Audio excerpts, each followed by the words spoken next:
नमस्कार दोस्तों। कई बार मुझे ऐसा लगता है कि हमें पढ़ाई के इतर भी बात करनी चाहिए। और क्योंकि एक स्टूडेंट जब पढ़ता है तो केवल पढ़ाई ही नहीं करता, बल्कि बहुत सारी चीज़ें ऐसी होती हैं जो उसकी सफलता में कारगर होती है। जैसे एक स्टूडेंट पढ़ रहा है, मेहनत कर रहा है, बहुत मेहनत कर रहा है। उसके साथ साथ मुझे लगता है कि कुछ ऐसी बातें होती हैं जो विद्यार्थी को ध्यान रखनी चाहिए, तो उससे उसकी सफलता थोड़ी और आसान हो जाती है और एक वो बेहतर नागरिक बन जाता है। अक्सर हम केवल पढ़ाई की बात करते हैं कि ये पढ़ो, ऐसे पढ़ो, इतना पढ़ो, ऐसे रिवीजन करो, सीमित सामग्री रखो, भरोसा रखिए, वगैरह वगैरह बहुत सारी बातें हम करते हैं। लेकिन कई बार मुझे यूँ लगता है कि थोड़ी सी बातें इस संबंध में भी होनी चाहिए कि अपना व्यवहार कैसा रखें, आचरण कैसा रखें कि आपका जीवन बड़ा सरल सा हो, अच्छे सा हो। और ये मैं इस एक्सपीरियंस के बेस पे कह रहा हूँ कि बहुत सारे विद्यार्थियों के हमारे पास में मैसेजेस आते हैं, विभिन्न प्रकार की समस्याओं के मैसेज होते हैं। टेलीग्राम पे होते हैं, व्हाट्सएप पे होते हैं, इंस्टाग्राम पे होते हैं, बहुत सारे मैसेजेस होते हैं, या इवन यूट्यूब के मैसेज बॉक्स में भी होते हैं। उन सारे मैसेजेस को पढ़ने के बाद में कई बार ऐसे विचार आते हैं कि अब व्यक्तिगत जवाब दूँ तो बहुत टाइम लग जाता है। तब सोचते हैं कि एक छोटा सा वीडियो बना देते हैं, तो जिससे जो रिलेटेड बातें हैं तो वो सुन लेगा, तो क्या पता वो अपना समाधान ढूंढ ले। मेरा ये मानना है कि एक विद्यार्थी को पढ़ाई के साथ साथ कुछ और बातों का भी ध्यान रखना चाहिए, जो मैं आज कुछ करने जा रहा हूँ आपसे। सबसे पहली बात, हमें हमेशा ध्यान रखना चाहिए कि किसी दूसरे के समक्ष तीसरे व्यक्ति की कोई बात नहीं करनी चाहिए। मतलब आप किसी व्यक्ति के पास में बैठे हैं और किसी थर्ड पर्सन की बात कर रहे हैं, तो मुझे लगता है नहीं करनी चाहिए। क्योंकि होता क्या है कि आप बात कर लेते हैं, भले आपके कोई गलत उद्देश्य नहीं थे, फिर वो सामने वाला जो व्यक्ति है वो, आज की दुनिया में भरोसेमंद लोगों की बहुत कमी है, और वो व्यक्ति क्या करेगा, उन बातों को मसाला मिला के और बड़े अलग इंटेंशन से आगे प्रस्तुत करेगा। चीज़ें घूमती घूमती उस थर्ड पर्सन तक चली जाती है, और उसके बाद में उसके कई अलग भाव निकल जाते हैं, कई अलग अर्थ निकल जाते हैं, और फिर आपकी एनर्जी खराब होती, आपका समय खराब होता है, और आपकी पूरी पढ़ाई खराब होती है। हमेशा इस बात का ध्यान रखना चाहिए कि दूसरे व्यक्ति के सामने तीसरे व्यक्ति की बात नहीं करनी चाहिए, दूसरे के सामने खुद की बात कर लो बस। अगर आप ऐसा कर रहे हैं तो बड़ी गलत कर रहे हैं और आपको उसका परिणाम भुगतना पड़ेगा। मैं इसका भुगत हूँ, क्योंकि मैं थोड़ा सा ऐसा स्वभाव रहा हुआ है कि थोड़ा सा भोला स्वभाव जिसे कह सकते हैं। मैं बोल देता हूँ जब कोई व्यक्ति मेरे पास आता है या मैं किसी से मिलता हूँ, तो मैं बहुत जल्दी घुल मिल जाता हूँ और मैं बहुत सारी बातें कर लेता हूँ। फिर वो व्यक्ति, कई बार ऐसा होता है कि 10 में से 7-8 तो ऐसे होते हैं जो उस बात को बड़े गलत तरीके से आगे जाके प्रस्तुत करते हैं। फिर मेरे को वापस मेरे तक बात आती है कि ऐसा आपने कहा। मैं फिर बात कर लेता हूँ कि नहीं नहीं, ऐसी कोई बात नहीं थी। हालांकि मैं कुछ गलत भी नहीं बोलता हूँ तो दिक्कत नहीं आती, लेकिन मैं महसूस करता हूँ कि चीज़ें गलत तरीके से आगे बढ़ाई जाती है। हालांकि अब मैंने बहुत सुधार कर लिया अपने व्यक्तित्व में पिछले 2-3 साल के अंदर। मैं बात करता ही नहीं हूँ अब, और दूसरे व्यक्ति के सामने चाहे कितना भी घनिष्ठ व्यक्ति हो, मुंह बंद रखता हूँ। और ये मैं आपको भी कह रहा हूँ कि जीवन में अगर फालतू समस्याएं नहीं, कलह नहीं चाहते हो, तो किसी की बात किसी के समक्ष मत करो, मस्तिष्क में रखो बस। ये सबसे बढ़िया तरीका है जीवन को सरल बनाने का। और आज की तारीख में सोशल मीडिया के इस युग में बातें बहुत जल्दी फैलती हैं। फिर आप सफाइयाँ देते हुए घूमोगे, इससे अच्छा शांत रहिए। और सबसे बड़ा नुकसान इसका ये होता है कि फिर आप है वो आपकी पढ़ाई नहीं कर पाते, इन सारी चीज़ों में उलझ जाते हैं, तो 2 दिन 3 दिन 4 दिन कब खत्म हो जाते हैं पता ही नहीं चलता। एक बात। दूसरी बात, लिमिटेड दोस्त रखिए, 2-3, बहुत लिमिटेड। और कोई अच्छा दोस्त नहीं है तो पेन, किताब, टेबल और कोई खेल का मैदान या ग्राउंड को दोस्त बना दीजिए। सबसे बढ़िया ये है, थक गए घूम के आ जाओ, पढ़ लो, म्यूजिक सुन लो और खूब मेहनत कर लो। अच्छा दोस्त नहीं है तो बेहतर है कि अकेले बढ़िया है। और अकेला भी अपने आप में परम सुख है। कोई चिक चिक नहीं, शांति से ज़िंदगी चलती है, आराम से पढ़ाई होती है और कोई ऊर्जा खराब नहीं होती। और अगर अगर 2-3 दोस्त अच्छे मिलते हैं तो बेहद बेहद शानदार बात है। नहीं मिलते हैं तो कम से कम झूठे लोगों से दूर रहें। 1 लाख लोगों की बजाय 5 अच्छे लोग भी साथ हो तो ज़िंदगी बेहतर बन जाती है। कोशिश करें कि लिमिटेड से लिमिटेड ग्रुप रखें, कम से कम लोग अपने आसपास रखें और नहीं है आसपास 1-2 लोगों से अधिक, कोई इश्यू नहीं। आप खेल के मैदान में जाइए, प्रैक्टिस कीजिए, थोड़ा बहुत 1-2 घंटे खेल कूद लीजिए, गाने सुन लीजिए और फिर 10-15 घंटे 12 घंटे पढ़ाई कर लीजिए। जितना कम ग्रुप होगा उतना ही कम डिस्टर्बेंस होगा, जितना कम ग्रुप होगा उतनी ही कम बातें होगी, जितना छोटा ग्रुप होगा उतना ही इफेक्टिव रिजल्ट आता है। जिन लोगों के ग्रुप बहुत बड़े होते हैं वो लास्ट में अकेले पड़ जाते हैं, मैंने देखा है ये। और जिनके ग्रुप बहुत छोटे होते हैं वो हमेशा बाद में बड़े ग्रुप का नेतृत्व कर रहे होते हैं। तो बड़े ग्रुप के साथ में जब हम रहते हैं तो हम अपनी एक प्रकार से यूँ समझ लीजिए कि अपना समय, ऊर्जा बहुत खराब कर रहे होते हैं। इससे अच्छा होता है कि 2-3-4 लोगों के साथ में क्लोजली रहिए और वो ऐसे लोग हो जो आपसे अच्छे अधिक पढ़ रहे हो, भले आपसे इंटेलिजेंट नहीं हो लेकिन मेहनत कर रहे हो, ऐसे लोगों के साथ आप अपना ग्रुपिंग करिए और जितना हो सकता है भीड़ से मुख मोड़ लीजिए। अन्यथा क्या होगा, आपकी समय जो है वो बर्बादी होगी और आप एक बढ़िया परिणाम नहीं दे पाओगे। तीसरी बात, अपनी वैल्यू बनाए रखें। वैल्यू तभी बनी रहती है जब आप कम से कम एक्सपोजर होते हैं। आप अपने आप को जितना अधिक एक्सपोज करोगे उतनी आपकी वैल्यू डाउन होती है। मतलब ये हुआ कि आप कहीं पे भी बैठे हैं, लूज टॉक कर रहे हैं, मतलब अंट संट कुछ भी बोल रहे हैं, आप किसके बारे में क्या बोल रहे हैं, वो मास्टर ऐसा, वो शिक्षक ऐसा, वो स्टूडेंट ऐसा, वो किताब ऐसी, वो मटेरियल ऐसा, वो भर्ती ऐसी, वो आरपीएससी ऐसी अगर बहुत बकवास कर रहे हैं आप कहीं पे भी, चाय की थड़ी से लेके दोस्तों के रूम तक, परिणाम ये निकलेगा कि आप तो बोलते जाओगे, धीरे धीरे आपको आपकी वैल्यू डाउन होती जाएगी, कोई वैल्यू नहीं रहेगी। मेरा ये मानना है कि हमें उतने ही शब्द बोलने चाहिए जो प्रमाणिक हो और जो आवश्यक हो, बाकी शांत रहना चाहिए। आप अगर चाहते हो आपकी वैल्यू बनी रहे तो कम से कम एक्सपोजर होइए, ज़्यादा से ज़्यादा, जितने ज़्यादा एक्सपोज बनेंगे, आप खुद को जितना एक्सपोज करोगे उतनी आपकी वैल्यू डाउन होती है। जितना आप रिजर्व रखोगे, ज़रूरत पड़ने पर 4 शब्द कह दो तो आपकी वैल्यू बनी रहती है। इसलिए कहते हैं कि बहुत मौके पर जहाँ आपको कोई सुनने वाला हो और जहाँ बोलना बहुत ज़रूरी हो, वहाँ बहुत सीमित शब्दों में आप अपनी बात रख दीजिए, आपकी वैल्यू सच में बनी रहती है। और अगर आप बेबुनियादी बकवास करते हैं हर जगह पे तो अल्टीमेटली परिणाम ये होगा कि आपको कोई नहीं पूछेगा और आपकी बात को कोई सीरियस नहीं लेगा। ऐसा कहा जाएगा ये यूं ही बकता रहता है। ये बात यूट्यूब पे भी लागू होती है। जैसे मान लो हर दिन कोई यूट्यूब पे चढ़ जाता है, अब मैं भी अगर हर दिन ऐसे आते आते बोलूँगा ना, जैसे मैं तो आज ये मोटिवेशनल स्पीच लेके शायद 6-7 महीने बाद आया हूँ बिना किसी विषय के। अगर मैं ये हर दिन आऊँगा तो मेरी भी कोई वैल्यू नहीं रहेगी। इसलिए कहते हैं कि वैल्यू जो है वो बनाए रखिए और ये तभी होगी जब आप अपने आप को थोड़ा रिजर्व रखेंगे। अब हर जगह बकवास करेंगे तो कहते हैं कि बोलना वहीं चाहिए जहाँ बहुत ज़्यादा ज़रूरी हो और आपकी बात सुनने वाला कोई हो। हम कई बार मंचों पे जाते हैं तो कई बार हम 15 मिनट का स्पीच देते हैं, कई बार 1.5 घंटे का हो जाता है। ये उस बात पे डिपेंड करता है कि सामने श्रोता कौन है। अगर वो बहुत ध्यान से सुन रहे हैं तो हमारी बात बढ़ती जाती है और कब 1.5 घंटा चला जाता है हमें खुद को पता नहीं चलता।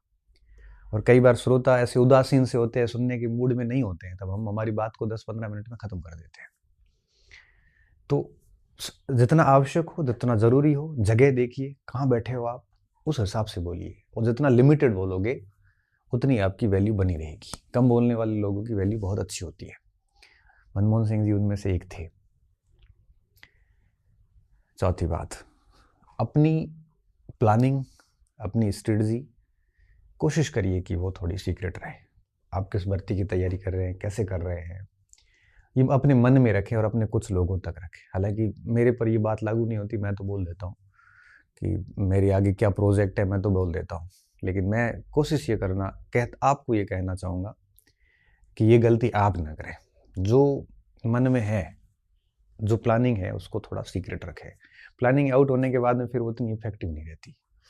हालांकि मेरे इंटेंशन अलग होते हैं, हम कुछ बोल देते हैं प्रोजेक्ट के बारे में, पहले ही बोल देते हैं, फिर दबाव आ जाता है, फिर हमें करना पड़ता है। नौकरी लगने के बाद में व्यक्ति थोड़ा सा आलसी हो जाता है, तो हम भी आलसी हो गए।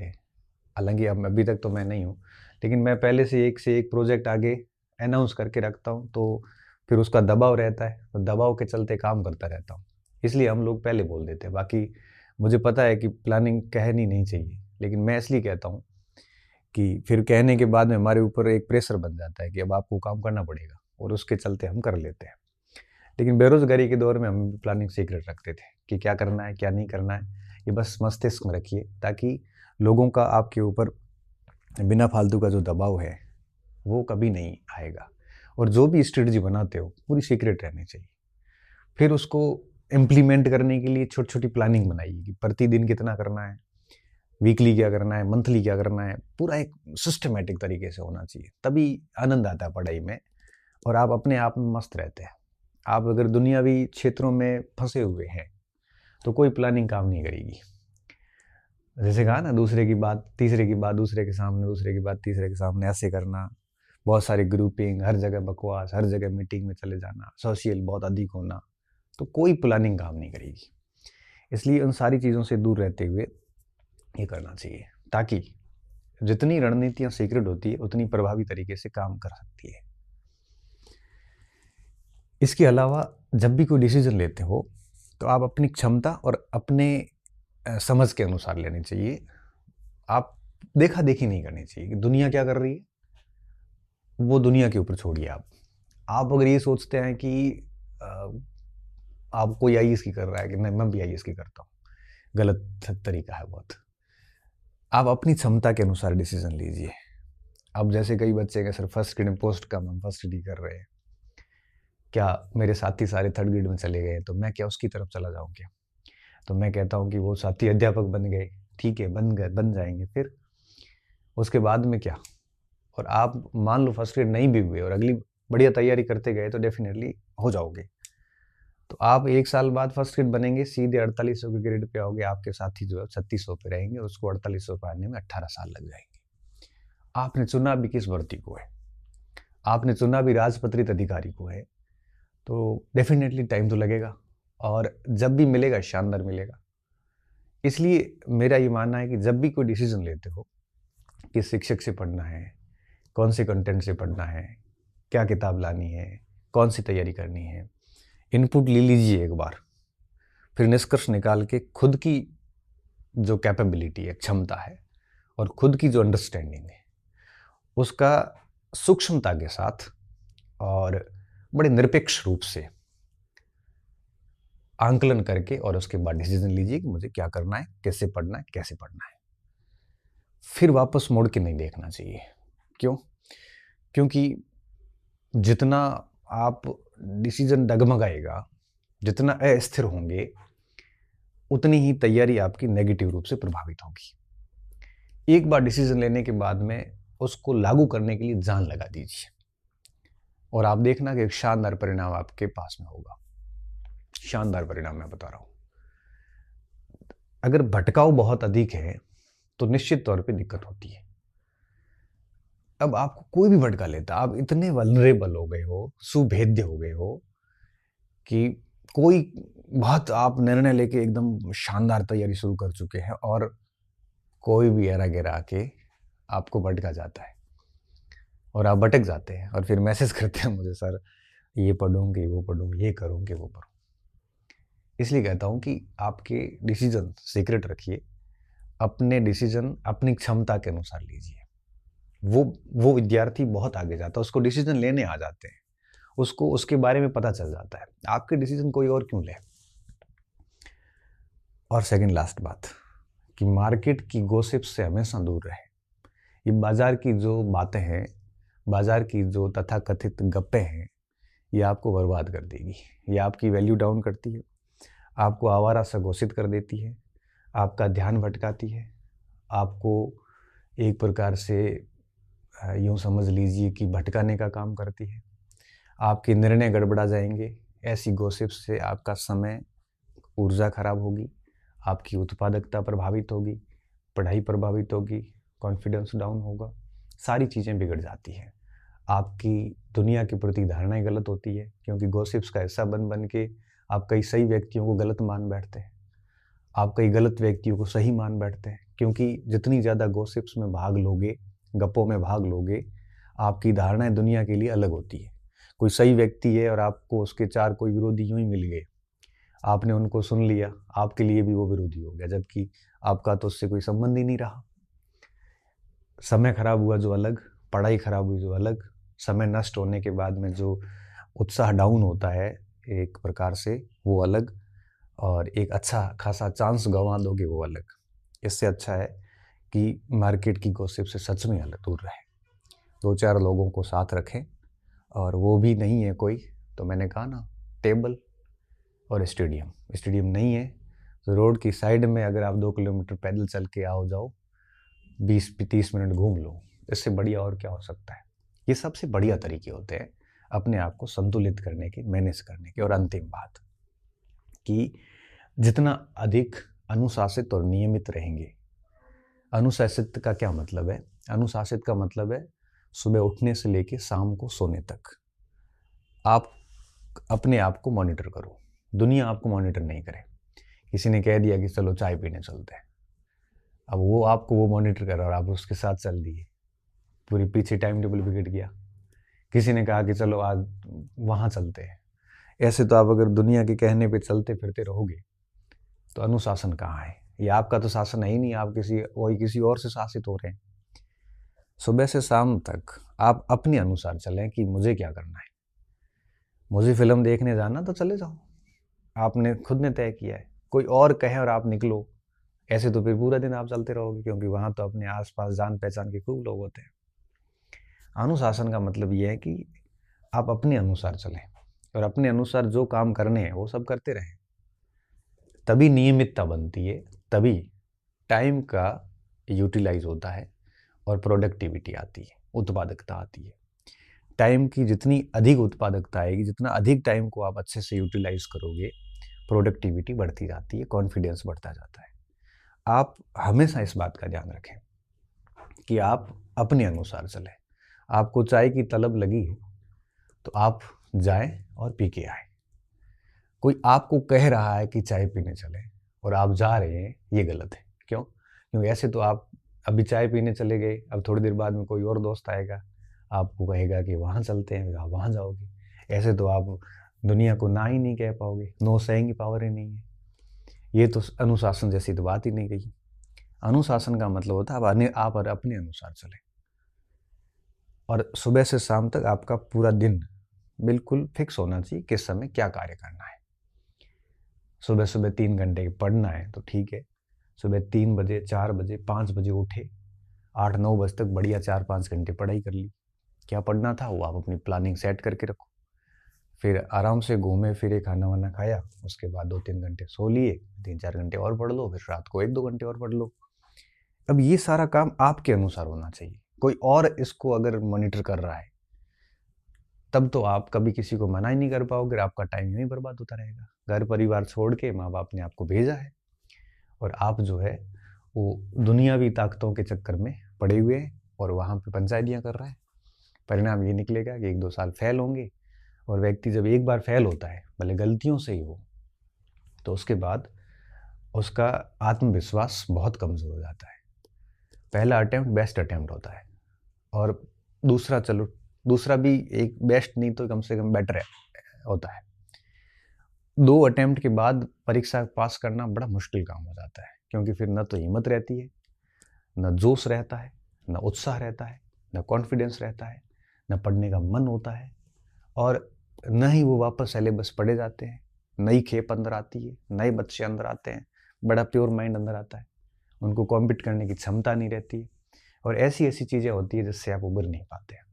इसलिए मेरी बात याद रखना, आप फर्स्ट सेकंड जिस अटेम्प्ट में भी अभी हो, तरीके से लीजिए। गलतियों में फेल मत हो जाना, या इतना कमज़ोर स्कोर मत कर लेना। फेल अब ठीक है, अब 1-2 नंबर से रह गए तो अलग इशू है, 50-50 नंबर से रह रहे हो ना, तो इसका मतलब साफ है कि आप कहीं न कहीं गलतियाँ कर रहे हैं, और उसको सुधारिए, और फिर आप अपनी पढ़ाई कीजिए। डेफिनेटली आप जो है बेहद आगे जाएंगे और आप जीवन में सफल होंगे। ठीक है, तो पढ़ाई के अलावा कुछ बातें थी मेरे मस्तिष्क में जो आज की, और उम्मीद है कि ये आपके लिए फ़ायदेमंद सिद्ध होगी। और इसी तरह से फिर कभी वापस मिलेंगे। आज हमने पढ़ाई पर बात नहीं करी है, पढ़ाई के इतर एक स्टूडेंट का क्या आचरण होना चाहिए उस पर बात करिए। यूँ ही फ्री बैठा था, आज एनसीईआरटी की क्लास थी नहीं, हमेशा तो क्लास लेता हूँ। कल से वापस क्लास शुरू करेंगे तो सोचा कि आज आपसे इस प्रकार से बात की जाए। क्या पता 2 स्टूडेंट भी अगर मेरी बात को अनुसरण करते हैं तो निश्चित तौर पे मेरा यहाँ आना और आपका सुनना दोनों सफल हो जाएंगे। बहुत बहुत धन्यवाद विद्यार्थियों, अच्छी रहिए, मस्त रहिए और पढ़ते रहिए।